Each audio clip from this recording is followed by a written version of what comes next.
En esta noche vamos a tocar un tema muy interesante en cuanto al estudio de la palabra de Dios, y es acerca de lo que las personas más buscan. Así que muy buenas noches, vamos a comenzar este tema en esta noche y vamos a hablar sobre las pruebas de que es un libro inspirado, de que la Biblia es un libro inspirado. La semana pasada, vamos a hacer un recuento, veíamos acerca de ese libro que nos ha demostrado que, o sea, cómo podemos demostrar que la Biblia es real, que viene de Dios, que no es de hombre, no es un libro hecho por cualquier persona que se le ocurrió, que dijo, bueno, yo voy a escribir hoy y lo escribió. No, es un libro que fue dedicado para el servicio del Señor. Entonces ahora, en este tema vamos a tocar cómo nosotros podemos probar de que este libro nos puede mostrar esta situación. Pero antes vamos a tener un momento de oración. Oremos. Amantísimo Padre que estás en los cielos, santo, santo, santo es tu nombre. Gracias, Señor, te damos por todas las bondades que nos has concedido, la vida, la salud, porque nos das la oportunidad de estudiar tu palabra, de aprender cada día más de ella. Tú puedas bendecir, Señor, nuestras vidas en este estudio y que podamos atesorar y cuidar nuestro corazón. Pedimos, Señor, que tú también puedas estar con las personas que han de recibirlo en este momento, en diferido, y que también puedan aprender cada día más de tu palabra. Jesús, amén.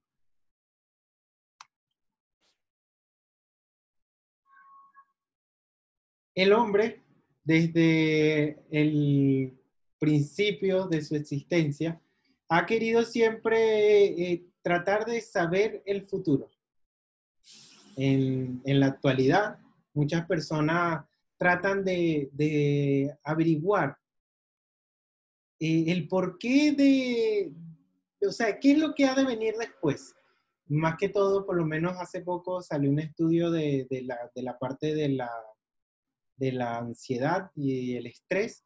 Dice que las personas viven ansiosas y con estrés es porque o viven pensando mucho en el pasado, que es el estrés, algo que cometieron, o viven con mucha ansiedad pensando en el futuro, que es lo que le ha de acontecer.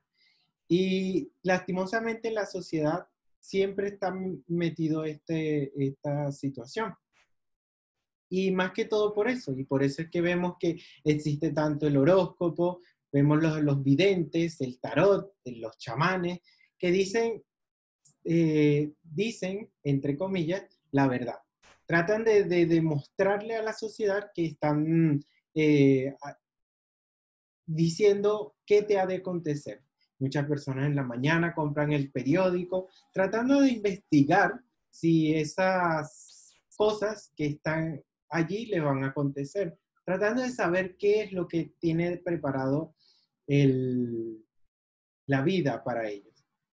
Ahora, ¿cómo podemos nosotros saber en realidad esto? ¿Cómo podemos saber de que la Biblia nos puede dar eso? ¿O en qué lugar? ¿En qué lugar nosotros podemos encontrar qué ha de acontecer en el futuro? Conocer el futuro es solamente atributo del verdadero Dios.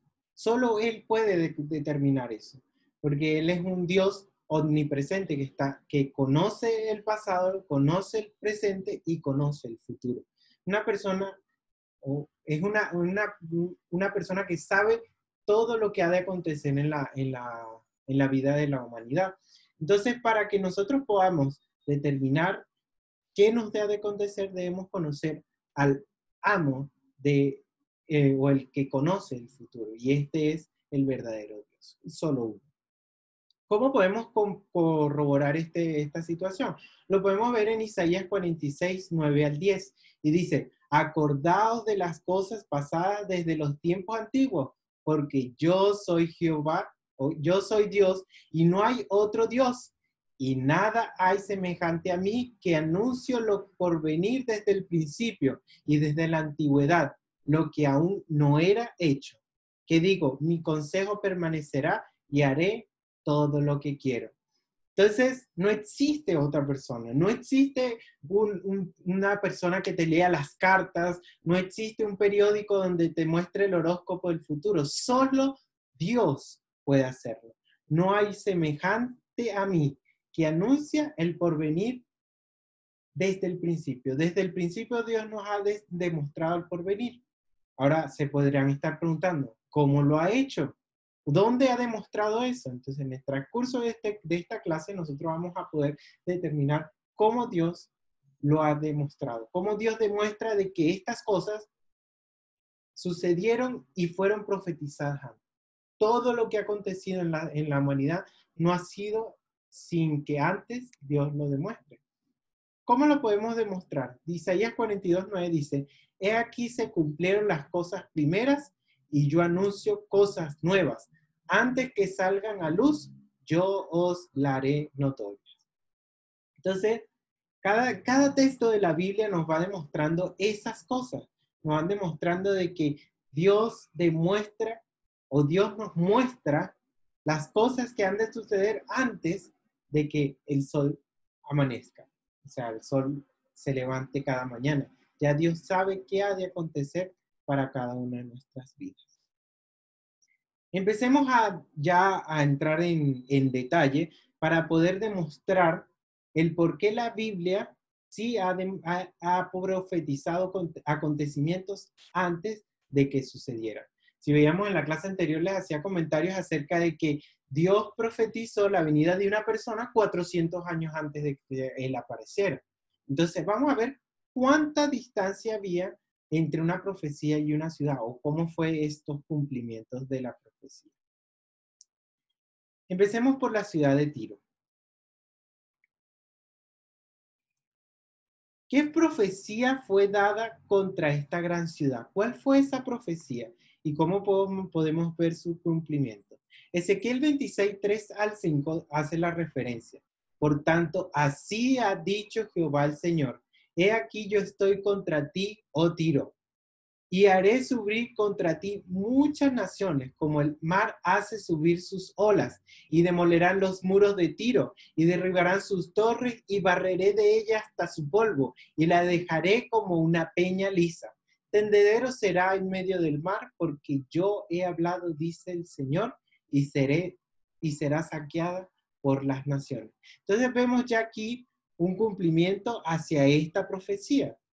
Ahora, sigamos con la profecía. Dice, he aquí que del norte traigo yo contra ti, Tiro, a Nabucodonosor, rey de Babilonia, rey de reyes con caballos y carros y jinetes, y tropas y mucho pueblo. Matará a espada a sus hijas, a tus hijas, que están en el campo, y pondrá contra ti torres desde sitio, y levantará contra ti baluarte, y escudo afirmará contra ti, y pondrá contra ti arietes, contra tus muros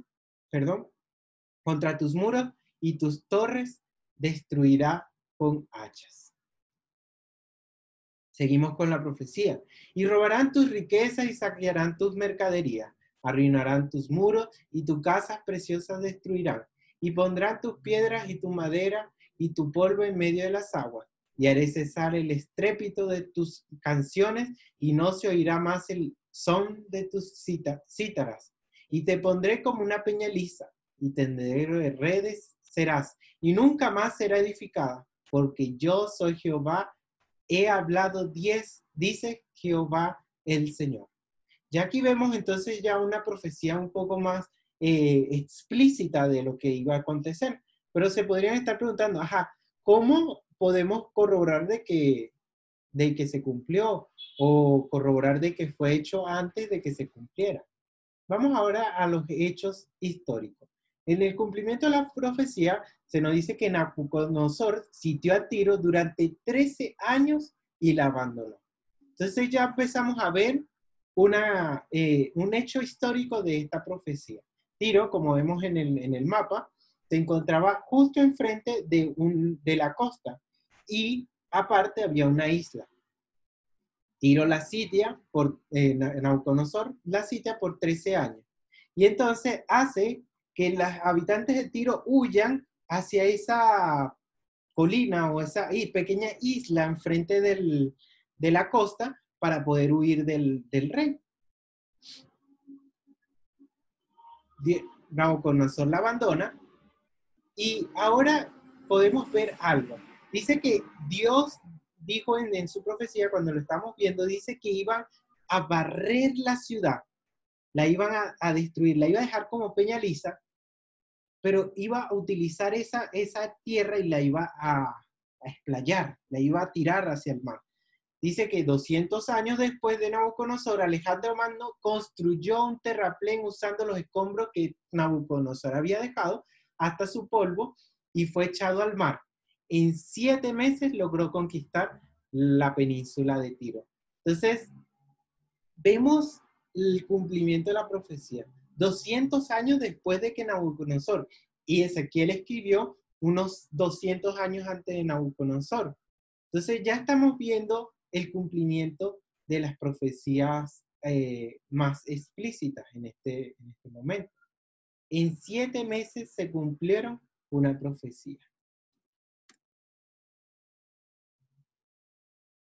Nunca más fue edificada. Si vemos en el cuadro, ese pedazo no fue edificado, no fue sostén para edificar, pero sí construyeron a los alrededores. Entonces, la Biblia se cumple a la perfección. Por eso dice, en el capítulo anterior veíamos que Dios dice que su palabra nunca puede abolirse. Pasará el tiempo, pasarán las guerras, pasará todo, pero su palabra se cumple al pie de la letra. Ahora tenemos otra profecía. ¿Qué fue predicho sobre Jerusalén? Así como conocemos Jerusalén, no era. Vamos a ver qué nos decía la profecía. Cuando el Señor Jesús estaba aquí en la tierra, profetizó algo acerca de Jerusalén. Dice, Jerusalén, Jerusalén, que matas a los profetas y que apedreas a los que te son enviados. He aquí vuestras casas os he dejada desierta. De cierto os digo que no quedará aquí piedra sobre piedra que no sea derribada. Ya el Señor Jesús aquí está haciendo la profecía de algo que iba a acontecer años después. Recordemos que históricamente Jesús nace en el año, un poquito antes del año 0 de nuestra era, hace el nacimiento.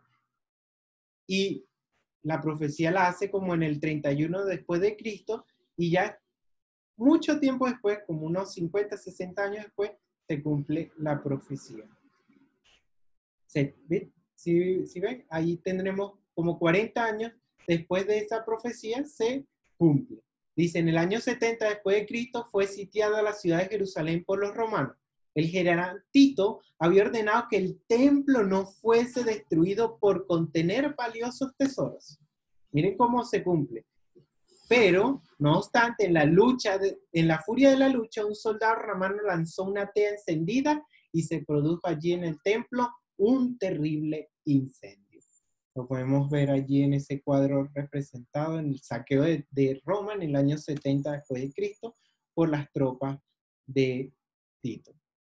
Si vemos entonces, estamos viendo ya el cumplimiento de la palabra del Señor a través de las edades. Primero Tiro, una de las profecías, si siguen estudiando la Biblia, como recomendábamos en la clase anterior, que no solo nos quedemos con lo que estudiamos en las clases, sino que ahondemos más, podemos ver que hay más profecías a fondo que pueden llevarnos a comprender y aceptar un poco más esta palabra, ya que no es cualquier palabra. Ahora, siguiente, ¿cómo sería Egipto en comparación con otras naciones después de haber sido un reino poderoso durante los milenios? En la clase anterior veíamos acerca de esta gran nación, pero aquí vamos a ahondar un poco más a fondo. ¿Qué es lo que le podía llegar a acontecer a esta gran ciudad? Dice, la tierra de Egipto será asolada y desierta, y sabrán que yo soy Jehová, por cuanto dijo, el Nilo es mío y yo lo hice. Será asolada y desierta. Miren esa partecita, ese texto, guárdenlo. Ahora, entramos en Ezequiel y dice, en comparación con los otros reinos será humilde, nunca más se alzará sobre las naciones, porque yo los disminuiré para que no vuelvan a tener dominio sobre las naciones. En la historia hemos visto que Egipto como tal no es un imperio como en la actualidad lo sería, o como en la antigüedad fue Roma o como Grecia. Egipto fue una de los primeros imperios constituidos, pero estamos viendo en la profecía que más nunca pudo tener ese poderío. En la actualidad no es un imperio tan grande como tal, lo podemos constatar en las noticias, es un imperio muy pequeño, una ciudad muy pequeña, un país muy pequeño, reducido por muy poca población, entre otras cosas que podríamos destacar. Ahora, otra profecía importante es un castigo que fue predicho para los judíos a causa de desobedecer a Dios. Si vemos, ¿quiénes fueron los que mataron a nuestro Señor Jesucristo? Los judíos. ¿Cuál fue ese castigo que fue predicho por su desobediencia? Pero acontecerá, si no oyeres la voz de Jehová tu Dios, para procurar cumplir todos sus mandamientos y sus estatutos, que yo te intimo hoy, para que vendrán sobre ti todas estas maldiciones y te alcanzarán. Aquí no es una sola profecía solo para los judíos, también es una profecía para nosotros en la actualidad. Esta profecía en particular fue dada hacia los judíos justo después de haber sido liberados de los egipcios, del cautiverio. Y Dios les dijo, si hacen bien las cosas, van a poderles ir bien. Lastimosamente no estuvieron en los caminos del Señor. Y a través de los tiempos, después de David y Salomón, vieron pecado tras pecado tras pecado entre los reyes de Israel, que lo que ocasionó fue un castigo tras castigo por consecuencia de su pecado. No era que Dios quería castigar. Esa parte del castigo lo vamos a ver más adelante. Deuteronomio también habla acerca de algo. Dice, Jehová te entregará derrotado delante de tus enemigos. Por un camino saldrán contra ellos y por 7 caminos huirás delante de ellos y serás vejado por todos los reinos de la tierra. Nunca más aceptaron al Señor con el tiempo y salían a guerrear y al final tenían que salir, quedaban esparcidos entre las naciones. En Daniel, en los primeros capítulos de Daniel podemos corroborar esta profecía. Intentaron luchar contra el rey de Babilonia y al final los terminó esparciendo dentro de la tierra. Y así al proseguir de la historia. Y serás motivo de horror y servirás de refrán y de burla a todos los pueblos a los cuales te llevará Jehová. Si vemos allí, el pueblo de Israel ha tenido grandes calamidades. Los judíos han sido muy perseguidos por estas mismas profecías. Y lo podemos ver con la Segunda Guerra Mundial. El horror más grande que la humanidad ha podido experimentar fue hecha ¿por quién? ¿O fue hecha a quién? A los judíos. Y de paso fue esa parte, servirán de refrán y burla, lo podemos corroborar en la Segunda Guerra Mundial, explícito, tan explícito que no podemos decir que no se puede cumplir. Deuteronomio, estamos hablando más de 2000 años atrás que fue escrito y se cumplió hace 100 años atrás esta profecía. Los judíos fueron destruidos y de paso era la burla de los nazis en aquella época. Y así a través de los tiempos. Entonces, cada versículo que leemos, Dios nos está demostrando de que es un libro inspirado por Dios, de que contiene grandes pasajes. Ahora, vamos a ir 3500 años atrás. Una persona escribió en la Biblia, o varias personas en realidad, escribieron en un libro los inventos que iban a estar gobernando la era moderna. El celular, las comunicaciones, el avión, el carro. Muchas cosas están escritas allí en la Biblia. Y alguna persona que ya haya leído la Biblia podrá decir, ¿cómo es posible? ¿Será que lo he pasado por alto? Yo nunca leí que fuera el avión. Vamos a ver qué nos dice en su palabra acerca de eso. Vamos a comenzar con la parte de la tierra. ¿Qué decía ya la Biblia sobre la tierra? Cuando la gente creía que estaba sostenida por elefantes gigantes, ¿qué era lo que se creía en aquel momento? ¿O qué dice la Biblia? Él extiende el norte sobre vacío y cuelga la tierra sobre la nada. La gente antes en la antigüedad creía que estábamos sobre dos tortugas y unos elefantes y la tierra encima. Y cada vez que ellos se cansaban o hacían un pequeño movimiento, la tierra temblaba. Aparte, habían otros pensamientos como que la tierra era plana y al final lo que había era una caída, había abismo. O sea, tantas cosas que el hombre se creó, pero ya allí Job, al escribir, especificó cómo estaba constituida la tierra. ¿Cómo estaba? Sobre el vacío, sobre la nada. Y ahorita los grandes experimentos que se han podido tener al ir al espacio, se ha podido corroborar esto. La gente puede ir al cielo, al espacio y puede ver que la Tierra está sobre la nada. En Job 28-25 ya se menciona el peso del aire. ¿Y qué se dice aparte sobre el círculo del viento y del ciclo hidrológico? La parte de cómo es que la lluvia, el agua está en el mar y regresa a las montañas. Ese ciclo que hace poco se descubrió en la actualidad. Dice Eclesiastés 1:6-7. El viento tira hacia el sur y rodea el norte. Va girando de continuo y a sus giros vuelve el viento de nuevo.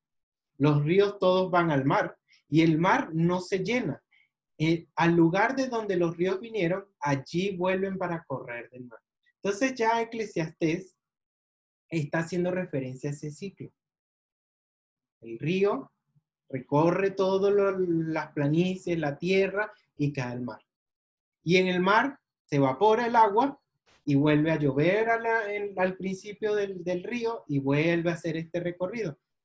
Y lo interesante de esto es que fueron hace más de 3.000 años que fue profetizado esto, o profetizado no, fue dicho esto, y lo vinieron a descubrir hace poco, científicos y personas que están investigando. Entonces, lo que veíamos en la clase anterior, aquí también podemos corroborar la parte de la sabiduría que nos puede regalar, la sabiduría que nos puede regalar este libro hacia nosotros. ¿Dónde podemos obtener esto? No necesitamos leer grandes libros científicos para saber acerca de la parte hidrológica, no necesitamos saber de leer o ver fotografías del espacio para saber que la Tierra está colgando sobre la nada, ¿no? Dios ya en su libro lo demostraba. ¿Qué dice sobre el número de las estrellas en una época en que éstas eran contadas? ¿Qué dice la Biblia acerca de esto? Jeremías 33:22 dice, ¿cómo puede ser contado el ejército del cielo, ni la arena del mar se puede medir? Las estrellas no pueden ser contadas. Y a través de los tiempos, personas han tratado de leer o de contar estas estrellas, de contarlas y decir, son 700 millones de estrellas. Y lo han hecho a través de los tiempos, el que estuvo más lejos, trillones de estrellas. ¿Cómo hicieron para contarlos? No indagué en esa parte en la investigación, pero lo han intentado contar las estrellas, pero la Biblia ya no lo decía. No podemos contar. Vemos al cielo, miramos las estrellas y no puede ser contado este gran ejército. Entonces, hasta ahorita ya podemos ver lo que Dios había predicho hacia nosotros. Esos secretos que las personas quieren saber, ya Dios nos la daba. Pero nosotros, la humanidad, hemos tratado de investigar por nuestras propias cuentas. Hemos tratado de investigar y saber dónde están esos secretos. Y tan fácil hubiera sido como investigar en la Biblia. La Biblia también toca un punto importante y es la Biblia y la salud. Ahora entramos en una parte importante, ya que no se hizo caso a estos principios que Dios le dio a la humanidad, sino hasta hace poco. Y esto hizo que la sociedad pereciera muy, muy rápido por estos métodos de salud. El primero que vamos a ver es el método antiséptico, o la parte de la limpieza. El lavarse las manos después de tocar un muerto. Dice, todo aquel que tocare cadáver de cualquier persona y no se purificara en el tabernáculo de Jehová contaminó. Por cuanto el agua de la purificación no fue rociada sobre él, inmundo será. Lavará luego su vestido y lavará también su cuerpo con agua. Entonces ya empezamos a ver aquí un mandato del Señor para esta limpieza. En el año, hace poco, un doctor, un obstetra, estuvo investigando acerca de esta situación. Este obstetra se llamaba Ignaz Semmelweis, obstetra húngaro, en el siglo XIX. Dice que logró controlar la fiebre del puerperio y su alta mortalidad con una simple medida, lavarse las manos. Cuando las mujeres daban a luz, morían al poco tiempo de dar a luz, y algo tan sencillo como dar a luz se convertía en algo tan triste como la muerte. Y era más que todo porque atendían afuera a un muerto, y después de que esa persona había muerto, venía el doctor sin lavarse las manos y atendía a una persona que estaba pariendo y moría. Y eso le fascinó, o sea, ¿por qué es posible esto? Empezó a investigar y se dio cuenta que si se limpiaban las manos antes de atender a otra persona, después de haber atendido a un muerto, limpiabas, quitabas esas bacterias y no matabas a tu otro paciente. Entonces, Dios ya había dicho esto para que tuviéramos cuidado. Y en Génesis 17:12 dice, y de edad de 8 días será circuncidado todo varón entre vosotros, por vuestras generaciones. Se ha descubierto que la vitamina K y la protrombina, elementos coagulantes de la sangre, también su máximo nivel de 8 días, tiene su máximo nivel al 8º día de vida del bebé. Entonces, cuando se hace esto, el bebé tiene una reacción, es como decir una vacuna, y hace que la persona esté vacunada ante cualquier virus que se pueda presentar. Ese era el motivo de la circuncisión al 8º día. Ahora, también habla sobre las enfermedades psicosomáticas. Son esas enfermedades que están en la mente. ¿Qué es el corazón alegre? Proverbios 17:22 dice, el corazón alegre constituye buen remedio, mas el espíritu triste seca los huesos. Cuando nosotros tenemos nuestra mente alegre, feliz, no estamos vacunados contra cualquier enfermedad. Más cuando nuestro espíritu está triste, nuestros huesos se secan y cualquier enfermedad puede entrar en el sistema. Es lo mismo que la persona que contrae SIDA. Una persona que contrae SIDA el sistema inmune está débil y puede enfermar de cualquier enfermedad y muere por esa enfermedad. En cambio, una persona que no tiene este virus está inmune y puede combatir contra estos virus. Igual sucede contra las enfermedades psicosomáticas. Si nosotros nos debilitamos por esto, es fácil enfermar. Proverbios 14:30 dice, el corazón apacible es vida de la carne, mas la envidia es carcoma de los huesos. Cuando nosotros tenemos nuestra mente limpia, que no hemos cometido ningún pecado, nosotros vivimos bien. La envidia es lo que nos carcome. Y si vemos en la sociedad, la envidia es lo que más ha gobernado y lo que ha ocasionado muchas muertes. Me envidio de que él tenga la mejor casa, envidio que él tenga el carro y no soy feliz. Y al final lo que puedo ocasionar es matarlo o robarle lo que él tiene y al final igual sigo siendo infeliz porque no tuve lo que quería, la felicidad que Dios me puede regalar. ¿A qué inventos modernos puede referirse los siguientes textos? Ahora sí vamos a ver estos grandes descubrimientos en la Biblia de la que estamos viviendo en la actualidad. Esto estamos hablando de más de 2000 años de antigüedad. Primero el avión. Isaías 68 dice, ¿quiénes son estos que vuelan como nubes y como palomas a sus ventanas? Si ven para una persona que nunca había visto un avión, trata de describir lo que se le puede asemejar a lo que vio cuando vio ese avión. Dios le demostró en el pasado lo que íbamos a vivir nosotros. ¿Quiénes son estos que vuelan como nubes y como palomas a sus ventanas? Ya hacía hasta referencia a las ventanas de los aviones. Nahum 2.4 nos hace referencia al vehículo. Los carros se precipitarán a las plazas, con estruendo rodearán por las calles. Sus aspectos serán como antorchas encendidas y correrán como relámpagos. Ya estaba haciendo referencia. En su época, Nahum tenía los carruajes tirados por caballos, pero ya está haciendo referencia a que ese carro no era tan veloz como los que vio demostrado por nuestro Señor. Le demostró que los carros iban a ser rápidos. Ahorita, ¿cuánto es la velocidad que un carro puede marcar? En la Fórmula 1, un vehículo puede llegar a los 400 kilómetros por hora. Como dice allí, correrán como relámpagos. Entonces, ya podemos ver que en la Biblia están esas profecías.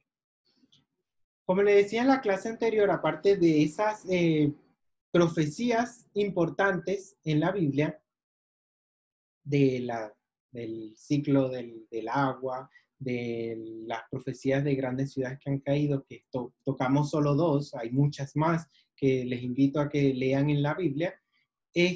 También podemos encontrar 333 profecías sobre nuestro Señor Jesucristo, por el quien nosotros en la actualidad nos llamamos cristianos.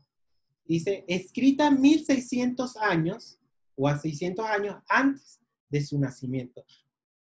Mucho tiempo antes de que él llegara, se profetizaron en la Biblia 333 profecías. Pero para poder determinar esto, debemos orar al Señor, como decíamos en la clase anterior, para poder saber, porque cada profecía está revelada en los textos, pero debemos pedirle al Señor que nos inspire para saber que esa profecía pertenece a un cumplimiento, no que sea nuestra propia manera de pensar, nuestra propia manera de ser, la que determine cuál es a qué pertenece esa profecía, no. Sea Dios que nos demuestre a qué pertenece esa profecía. En primer lugar, vamos a ver en qué lugar debía nacer. Miqueas 5:2 dice, pero tú, Belén Efrata, pequeña para estar entre la familia de Judá, de ti me saldrá el que será Señor en Israel, y sus salidas son desde el principio, desde los días de la eternidad. Dice que era descendiente del rey David, del patriarca Abraham y de la tribu de Judá. Si vemos esta profecía, nació en Belén, de donde venía el rey David.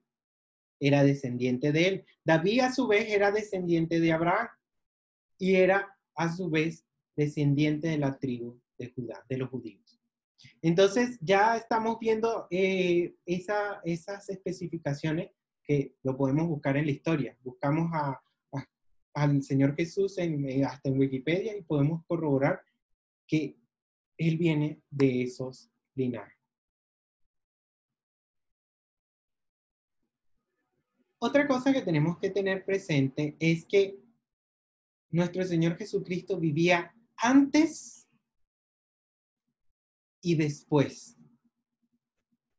Nosotros antes lo conocíamos, lo teníamos como una naturaleza divina, una persona divina. Y ahora en la actualidad lo conocemos como una persona humana, alguien que tomó la humanidad para poder sacrificarse por nuestros pecados, pecados que debíamos haber cometido. Pero eso lo vamos a ver en otra clase. Pero ya Él existía y todo esto fue predicho antes de que Él llegara. ¿Qué clase de mujer daría a luz al Hijo de Dios? Esta es una pregunta que sin importar la religión que tú seas, lo podemos responder. Y en la Biblia lo podemos corroborar. Isaías 7:14 dice, profecía de 400 años antes de que se cumpliera. Por tanto, el Señor mismo os dará señal. He aquí la Virgen concebirá y dará a luz un hijo y llamarás su nombre Emmanuel. ¿De dónde vendría? De la Virgen. ¿Y en qué lo podemos corroborar? La Virgen María. Ella fue la que demostró, ella fue la que hizo que esta profecía se cumpliera. Una mujer virgen, nunca tocada por hombre, nunca se había acostado por hombre. Seguimos con las profecías de este grandioso ser humano y características y el carácter y su ministerio.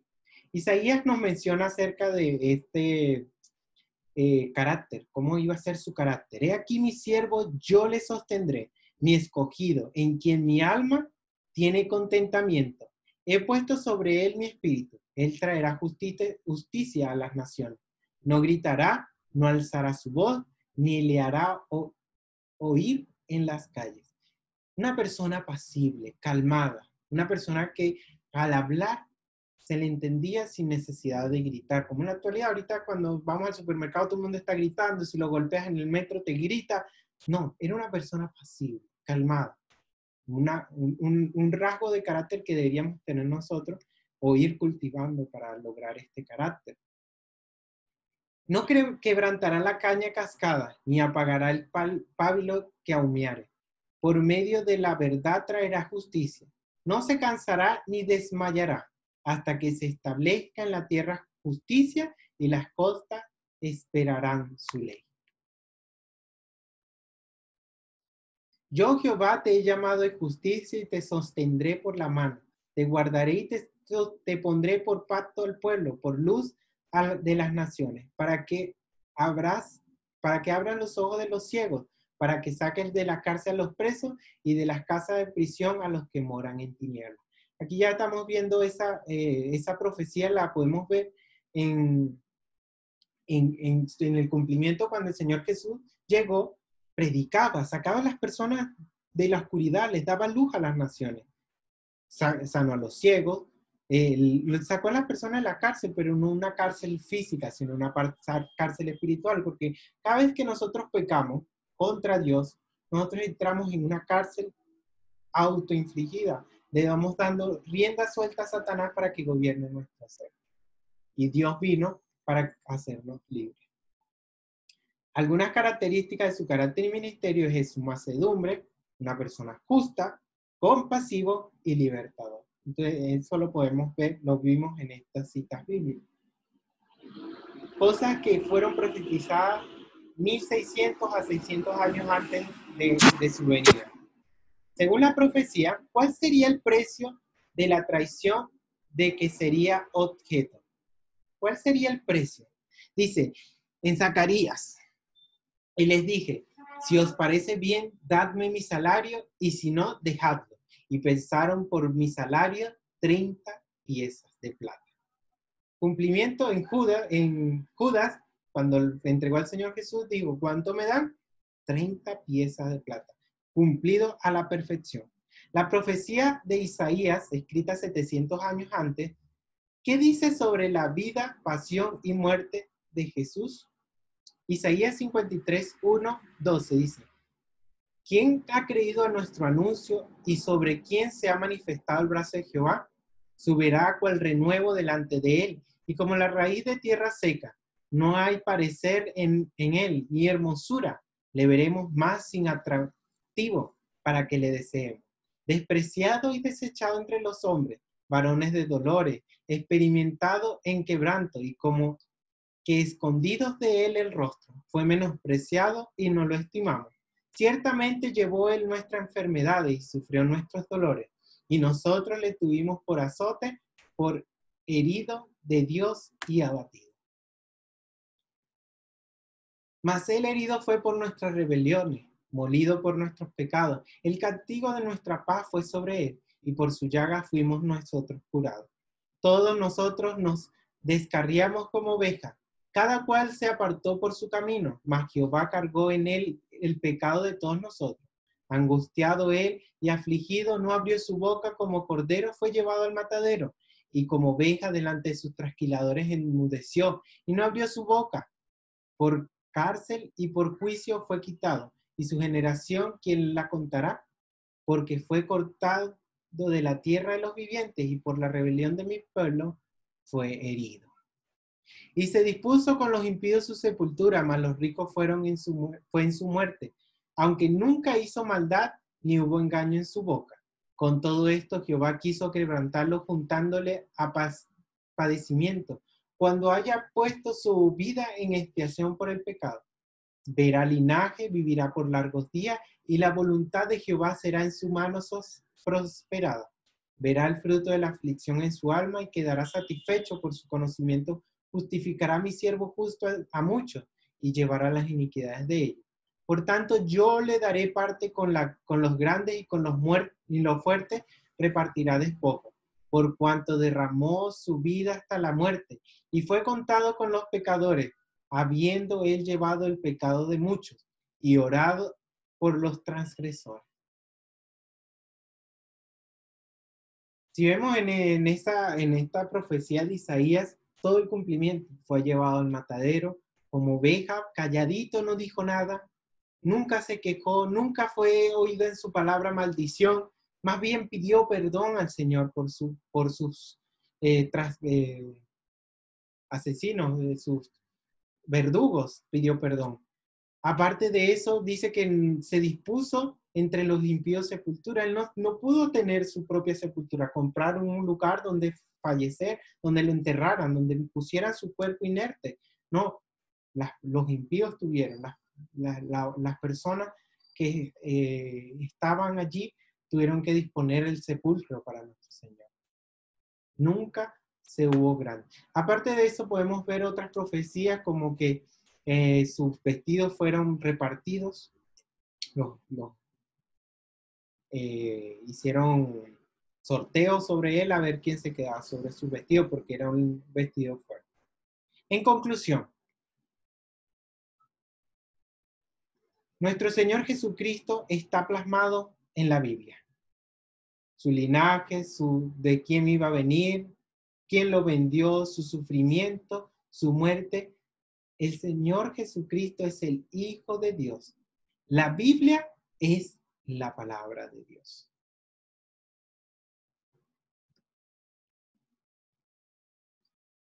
Después que hemos analizado este tema, ¿a qué conclusión llega usted con respecto al futuro? ¿Cree que las profecías prueban que la Biblia fue inspirada por Dios? ¿Acepta que Jesucristo es el eterno Hijo de Dios? Lo dejo a su criterio y que de verdad Dios pueda ayudarlo cada día en el estudio de su palabra. Que cada día nosotros podamos aprender de su palabra y poder ver que en ella están plasmados los indicios de nuestro futuro. ¿Queremos saber qué nos ha de acontecer? Leamos la palabra de Dios y pidámosle, como veíamos en la clase anterior, al Señor por medio de oración su dirección y nos dirija hacia el Señor.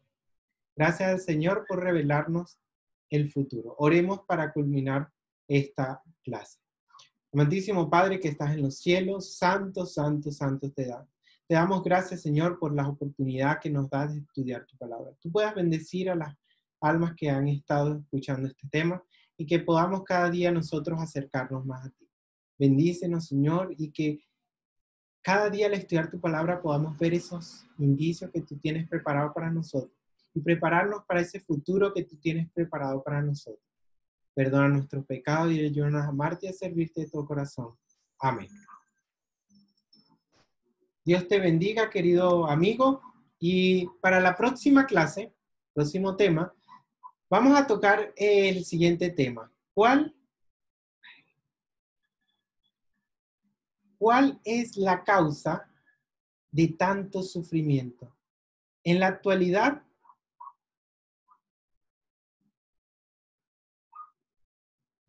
la persona se hace mucho esta pregunta. ¿Cuál es la causa? ¿Por qué sufren los inocentes? ¿Creó Dios un mundo malo? ¿Cuál es el verdadero origen y destino de dónde vinimos y a dónde vamos. ¿Existe una solución o un camino de escape de tanto sufrimiento? Todas estas preguntas las vamos a estar analizando en la clase siguiente. Estemos atentos a nuestras redes sociales para tocar este tema. He estado escuchando algunas solicitudes, algunas recomendaciones y las vamos a tener en cuenta. Vamos a tratar de que para los futuros capítulos, un poquito dentro de poco, vamos a tratar de hacer un ciclo de preguntas y respuestas. Vamos a tener a un invitado para que nos pueda ayudar con esta sección, así que estén atentos con ella. En el link del tema está la pregunta para medir el estudio, cómo estuvo, y los espero en la siguiente clase. Dios les bendiga.